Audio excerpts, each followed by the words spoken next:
আসসালামু আলাইকুম দর্শকগণ, দৈনন্দিন রান্নাবান্নায় সবাইকে স্বাগতম। আশা রাখছি যে যেখান হতে ভিডিওটি দেখছেন ভালো আছেন, সুস্থ আছেন।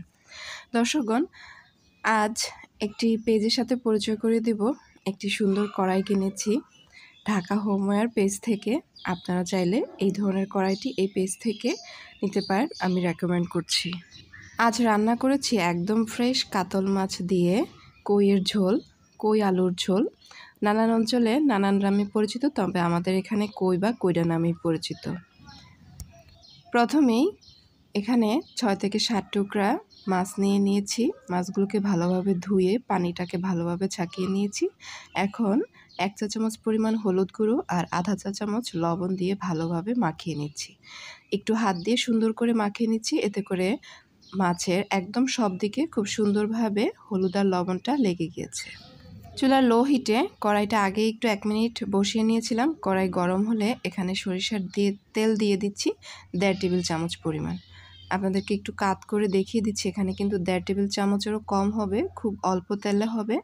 এবং সরিষার তেল যেহেতু একটু ঘনত্ব বেশি, তারপরেও কিন্তু খুব বেশি লাগেনি, খুব সহজেই মাছগুলো ভাজা হয়ে গিয়েছে। তেলটা গরম হয়ে এলে চুলার আঁচটা মিডিয়াম দিয়ে আমি মাছগুলোকে ভেজে নিচ্ছি। প্রথম 30 সেকেন্ড চুলার হিটটা একদম ফুল হিট দিয়েছি এবং পরবর্তীতে চুলার হিটটা মিডিয়াম রেখেছি। মাছগুলোকে 1 মিনিট এভাবে মিডিয়াম হিটে ভেজে নিয়েছি, আর প্রথমে আধা মিনিট ফুল হিটে ভেজে নিয়েছিলাম। এরপর মাছগুলোকে এভাবে একটু নেড়েচেড়ে দিচ্ছি, আর তেলটা সব জায়গা যাতে লাগে, অল্প তেলে যাতে ভাজা হয় সেইভাবে দিয়ে দিচ্ছি। 4 মিনিট পর মাছগুলোকে একটু উল্টে দিচ্ছি।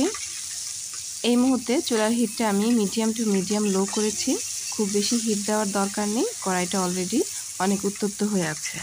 মাছগুলো একদম ফ্রেশ, কড়াইটাও নতুন, রান্না করতে বেশ মজা লাগছে। এই পিঠে আমি প্রায় আরও 2 মিনিট ভেজে নিয়েছি। এভাবে প্রত্যেকটা মাছের টুকরো যখন খুব সুন্দর একটা লালচে শেড আসবে, তখন চুলার হিটটা একদম লো করে দিয়ে মাছগুলোকে উঠে নিচ্ছি তেল থেকে। মাছগুলো ভাজতে একদমই খুব বেশি তেলের প্রয়োজন হয়নি প্যানটার কারণে। দেখুন আমার অনেকটা তেল রয়েও গিয়েছে, আধা চা টেবিল চামচের মতো। এখন এখানে আরও 1 টেবিল চামচ তেল দিয়ে দিলাম, সরিষার তেল দিচ্ছি, দিয়ে 1 মুঠো দেশি পেঁয়াজ কুচি দিচ্ছি। এখন চুলার হিটটা মিডিয়াম রেখে পেঁয়াজগুলোকে একটু হালকা ব্রাউন করে ভেজে নিচ্ছি। খুব বেশি ভাজতে হবে না, তাহলে কালারটা সুন্দর আসবে না। এখন চুলার হিটটা একটু লো করে দিয়ে এখানে 1 চা চামচ পরিমাণ জিরা বাটা এবং 1.5 চা চামচ পরিমাণ দেশি রসুন বাটা একদম শিল বাটায় ম্যাশ করে নিয়েছি। চুলার হিটটা এ পর্যায়ে অবশ্যই লো রাখতে হবে। দিয়ে দিলাম মরিচের গুঁড়ো 1 চা চামচ পরিমাণ আর হলুদের গুঁড়ো 3 ভাগের 1 চা চামচ পরিমাণ। হলুদ মরিচের গুঁড়ো ব্র্যান্ড ভেদে একটু বেশি কম লাগতে পারে। আমি এখানে মিডিয়াম ঝাল দেব এবং হলুদের পরিমাণটা এখন একটু কম দেব, যেহেতু মাছ ভাজার সময় বেশ ভালোভাবে হলুদ দিয়েছিলাম। এখন চুলার হিটটা মিডিয়াম টু মিডিয়াম লো হিটে রেখে মশলাটাকে 2 মিনিটের মতো কষিয়ে নিচ্ছি। সামান্য একটু পানিও দিয়েছিলাম। 2 মিনিট পর এভাবে যখন তেল আর মশলাটা আলাদা হয়ে যাবে, তখন এখানে মাঝারি সাইজের 2টি আলু এভাবে ছোট ছোট করে কেটে নিয়েছি। মধ্যম মানের স্লাইস করেছি, খুব বেশি পাতলাও না, খুব বেশি মোটাও না। আর 3 ভাগের 1 চা চামচ পরিমাণ লবণ দিচ্ছি, আর সামান্য একটু মশলাযুক্ত যে পানিটা ছিল তা দিয়ে দিচ্ছি। এখানে জাস্ট 4 ভাগের 1 কাপ পরিমাণ পানি দিয়েছি, যাতে আলুটা একটু তাড়াতাড়ি সেদ্ধ হয়, কারণ আলু আর কই কিন্তু একসাথে সেদ্ধ হবে না। আমি এখন ঢাকনা দিয়ে মিডিয়াম হিটে 2 থেকে আড়াই মিনিট পর ফিরে আসলাম। 2 থেকে আড়াই মিনিট পর ঢাকনাটা উঠিয়ে দেখলাম যে পানিটা কিন্তু অলরেডি শুকিয়ে গিয়েছে এবং তেলটা কিন্তু আবার ছাড়তে শুরু করেছে। আলুটা মোটামুটি কষে গিয়েছে, আরও কষবে। 30 থেকে 40% পরিমাণ পর্যন্ত কষে গিয়েছে। এখন আমি এখানে কই দিয়ে দিচ্ছি। মাঝারি সাইজের 2টো কই নিয়েছি। কইগুলোকে 2-3 ফালি করে কেটে নিয়েছি, ভালোভাবে ধুয়ে পানি ছাকিয়ে নিয়েছি। এখন এখানে 3 ভাগের 1 চা চামচ পরিমাণ আবারও লবণ দিয়ে দিচ্ছি। লবণটা ভাগে ভাগে দিলে তরকারির টেস্টটা খুব সুন্দর আসে। এখন ভালোভাবে নেড়েচেড়ে দিয়ে চুলার হিটটা মিডিয়াম রেখে ঢেকে দিচ্ছি 2 মিনিটের জন্য। 2 মিনিট পর ফিরে আসলাম।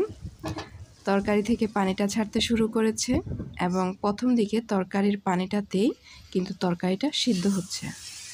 এখন চুলার হিটটা মিডিয়াম টু মিডিয়াম লো হিটে দিয়ে আরও 1 থেকে 1.5 মিনিটের জন্য ঢেকে দিচ্ছি। এতে করে আলু এবং চিচিঙ্গাটা প্রায় 60% মতো সিদ্ধ হয়ে আসবে। 2 মিনিট পর ফিরে আসলাম। চিচিঙ্গার যে পানি ছিল, কইয়ের যে পানি ছিল, সেটা অলরেডি একদম শেষ হয়ে গিয়েছে। এখন কুসুম গরম পানি এখানে দিয়ে দিচ্ছি 1/2 লিটারের মতো। খুব বেশি পানি লাগবে না। আসলে চিচিঙ্গা এখন কতটুকু সিদ্ধ হয়েছে আর কতটুকু সিদ্ধ বাকি আছে তার উপরে মেপে পানিটা দিতে হবে। এবার একে একে ভেজে রাখা মাছের পিসগুলো দিয়ে দিচ্ছি, একটু ছড়িয়ে দিচ্ছি যাতে করে সবগুলো মাছ ঝোলের মধ্যে ডুবে থাকে। ঢাকনা দিয়ে দিচ্ছি ফুল হিটে 3 থেকে 4 মিনিটের জন্য। তবে 2 মিনিট পর একটু ফিরে আসলাম। এখন মাছগুলোকে একটু উল্টে দিচ্ছি যাতে করে 2টা পিঠেই খুব সুন্দরভাবে তরকারির ঝোলটা প্রবেশ করে। আর একটু নেড়েচেড়ে দিচ্ছি যাতে করে তলায় লেগে না যায়, যদিও এটা লাগবে না, এই ধরনেরই কড়াই। এখন মাঝারি সাইজের 2টি টমেটো দিয়ে দিচ্ছি। টমেটোটা দেওয়াতে তরকারির যেমন স্বাদ আসে তেমনি করে টেস্টও আসে। 2টো কাঁচামরিচ দিচ্ছি আর টমেটো আন্দাজে 1 চিমটি লবণ দিয়ে দিচ্ছি। এতে করে টমেটোটা খেতে ভালো লাগবে। ঢাকনা দিয়ে আরও 2 মিনিট পর ফুল হিটে রান্না করে নিলাম। এখন ব্যাক করছি। অল্প ঝোল আছে, পাতলা ঝোলে আমি তৈরি করেছি মাছের ঝোল। আর দেখে নিচ্ছি কইগুলো ভালোভাবে সিদ্ধ হয়েছে কিনা। লাস্ট 1 মিনিট চুলার হিটটা একদম লো করে দিয়ে এখানে পছন্দসই ধনেপাতা দিয়ে দিচ্ছি। খুব সুন্দর একটা ফ্লেভার আসবে। আধা মিনিট লো হিটে একদম দমে রেখে দিয়েছি, এতে করে ধনেপাতার কালারটা সুন্দর থাকবে কিন্তু খুব সুন্দর একটা ফ্লেভার আসবে। ব্যাস, আমার রান্না কিন্তু শেষ। এখন চুলার হিটটা বন্ধ করে দিচ্ছি। খুব সুন্দর একটা কালার এসেছে আর খুব সুন্দর একটা পাতলা ঝোল তৈরি হয়েছে। ছোট বড় সকলের জন্য এই রান্নাটা কিন্তু খুবই উপযোগী এবং খেতেও কিন্তু খুবই টেস্টি হয়। গরম ভাত দিয়ে কিন্তু খুবই ভালো লাগে। গরম ভাতের সাথে এরকম ফ্রেশ মাছ এনে কই দিয়ে যদি পাতলা করে ঝোল রান্না করে দেই তাহলে যে কেউ অনায়াসে 2-3 প্লেট ভাত খেয়ে ফেলতে পারবে। তাহলে দর্শকগণ, আমার ভিডিওটি ভালো লেগে থাকলে চ্যানেলটি সাবস্ক্রাইব করবেন।